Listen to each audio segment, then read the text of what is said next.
Hey man, welcome back to Man Time. Today's episode we are going to talk about how to determine which is the best chainsaw for you. Welcome to Man Time.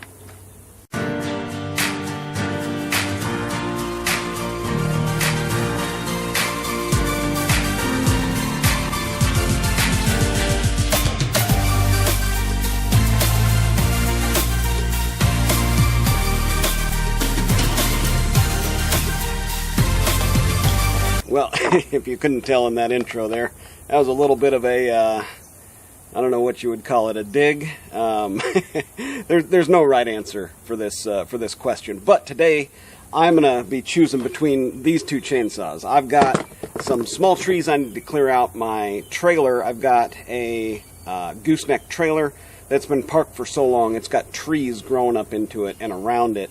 I'm going to need that for hauling some material, and I've also got a few little dead pine trees that are about that big around. So, in this instance, I'm determining which chainsaw is going to be best for that work. And that's how I would approach it. I mean, this is America. You can choose whatever chainsaw you want, and that's what I use YouTube for, and videos like this is kind of to determine, like if this person has the knowledge and experience to give me some good information, and hopefully that's what you're finding here on Man Time. I've run a lot of chainsaws, I've done a lot of tree work, and this is kind of my recommendation for today's job. A lightweight as possible chainsaw, and specifically one that I can use with one hand, right? So I can grab the tree, cut, and set the tree down, or like overhead limbs, I can grab the limb, cut, and remove the limb. It just makes sense for me today. But otherwise, you're going to want to size the chainsaw for the job. And for me, that means as lightweight as possible. So if I can get away with a 5-pound chainsaw or a 10-pound chainsaw, hell, in this case, it might be an electric chainsaw, that's what I'm going to do. If that electric chainsaw will get the job done and it's lighter than these chainsaws, these run about 12 pounds, 16-inch bar. Again, very capable, both saws. This one here, I finally got all of the little flaws and things worked out of it. But next it's going to come down to which saw is the easiest to start and get up and, have it running as quickly as possible. So the first thing I'm looking for is a sharp chain. A chain that I'm not going to have to go and adjust and sharpen right out of the gate. So both of these I've left in a nice serviceable, good sharp condition, so we're fine there. Next I'm looking at fuel and oil. Let's see here. Yeah, both of these are bone dry. I've had problems with both of these saws leaking all the oil out of them, and that's a common thing with chainsaws in general.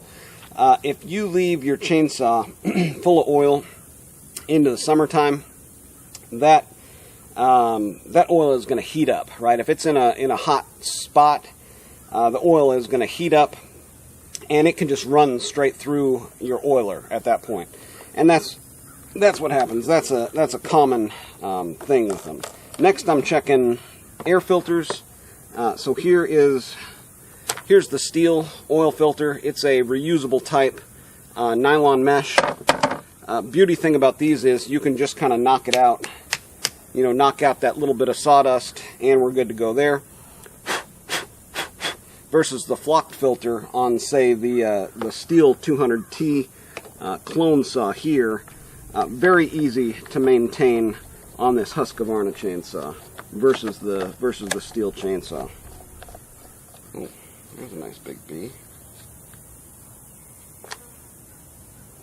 But both of them are completely empty on the bar oil, so I'm going to have to do that regardless. One nice thing about the Husqvarna toolless air filter clean out, like I just showed there, the Stihl, you might be able to get it with a fingernail. I mean, you can definitely do it with a pocket knife, especially one that has a bit set on it, right, and is designed to be both a screwdriver and a pocket knife.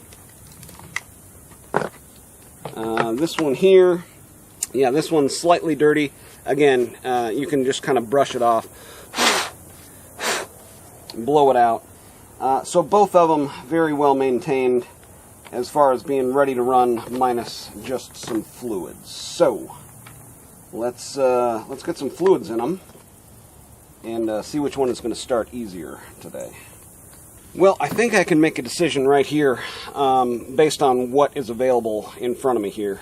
Before I put any bar oil in these, I want to see which one is going to start easier. They both have about half a tank of fuel, so I just want to see which one is going to actually start easier for me. Man, this one's nice too. It's got an automatic decomp. I haven't started this saw in many, many months.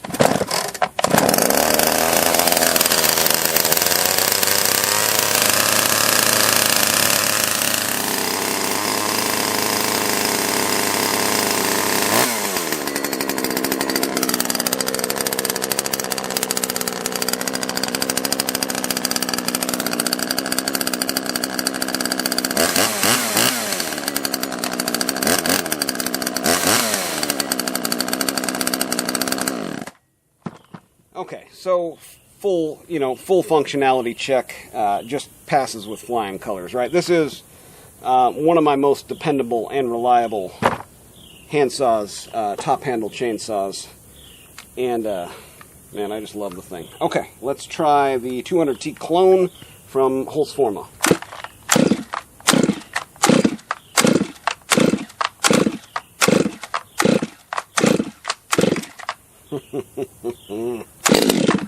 Oh, signs of life.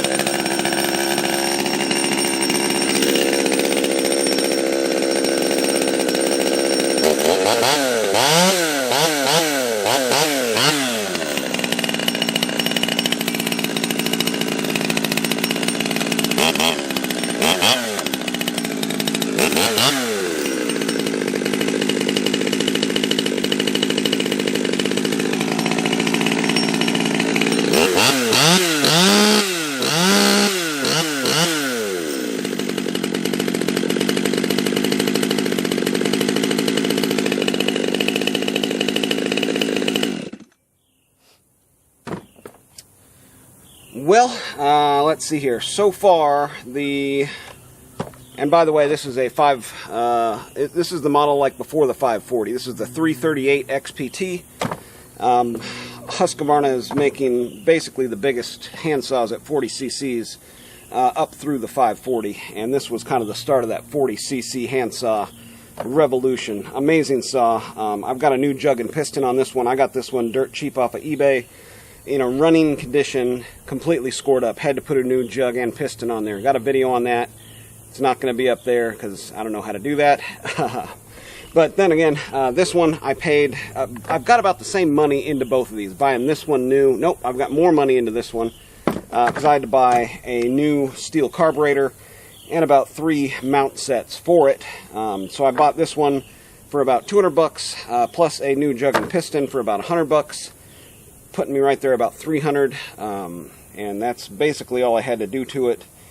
And then this one was 300 bucks, and then I ended up having to put much more money into it. So this one is actually the cheaper option at this point, and it runs better, and it's more reliable, more comfortable, and basically, like I said, my go-to hand saw. So what's going to happen here is, once again, the 200T, even though I do kind of like it, it's slightly lighter, and the ergonomics of the handle here with its kind of squared offness feels really good in the hand. It really bites kind of like right around where all of my joints are. For some reason, it just feels right with that square design on it.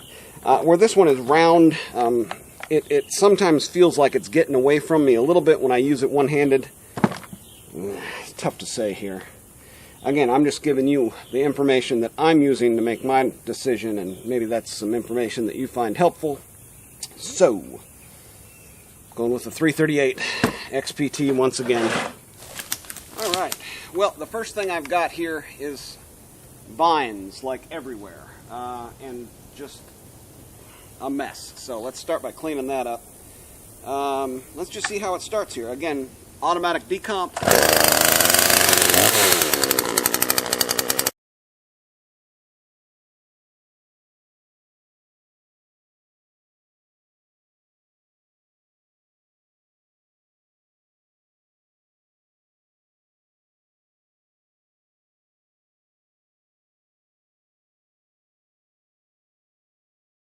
Yeah, another nice use for this saw, like on some bigger trees, it's nice to be able to come over with something really small like this and cut off all the vines that are growing up the tree trying to kill it. But let's go ahead and cut this one up. I've also got a big old limb that fell out of this red oak tree here.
Well, that dead one there is going to make for some really nice kindling, and it's nice just to get a feel for the saw before you go take it out a little ways.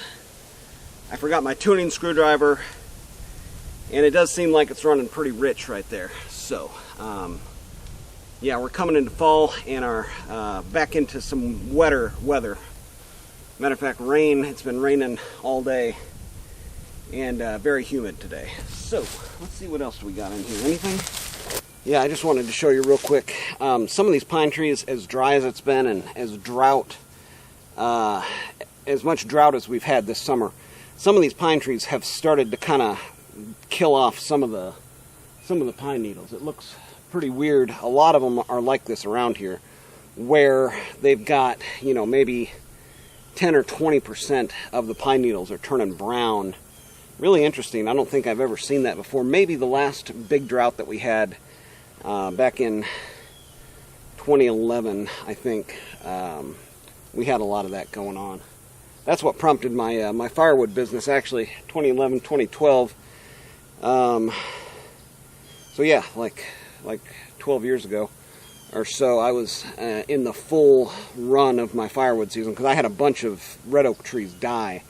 Matter of fact, the only way I kept that one living in my backyard that I finally ended up having to take down, I would actually water that tree in the heat of the summer. I'd just take the hose over there, turn it on for like an hour, flood the ground around it, and it managed to survive that way. But otherwise, I don't think it would have. Here is my gooseneck trailer, and the thing I'm looking out for the most as I'm coming through here doing this to get these trees out is fire ants. There is one thing that I am deathly afraid of, and that is standing in a fire ant pile and not know it until you start to feel the bites, and by that time it's too late. You're engulfed in fire ants. So I'm constantly looking for those mounds. They're a little bit easier to see since it's been raining, but yeah, not something you want to get into. Okay, one thing, I did want to show you. I had initially thought that there was some oiling problems with this chainsaw. You can see the bar is just saturated. I actually turned the oiler down. I think what was happening was it would actually run out of oil before it would run out of gas. The gas tank on this one is very small. Probably the biggest downside of this chainsaw. But oiling extremely well, performing extremely well. I did lean it out about a quarter turn. We'll see how that's going to do for us here.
if you saw me take that little plunge there, but the floor on this trailer has completely gone to a better place. Let's see if we can get around here and take a better look at it. Yeah, as you can see here, we've got a little bit of a problem with the deck, and the rain is starting to come down. So I'm going to call it a day, but if you want to watch me replace a floor bed or floor on a gooseneck, that's going to be upcoming, because obviously I can't carry anything on here. So anyways, 338 XPT did awesome, perfect chainsaw on the day. I'm going to get out of this rain. Why don't you guys get out there, have you some man time too.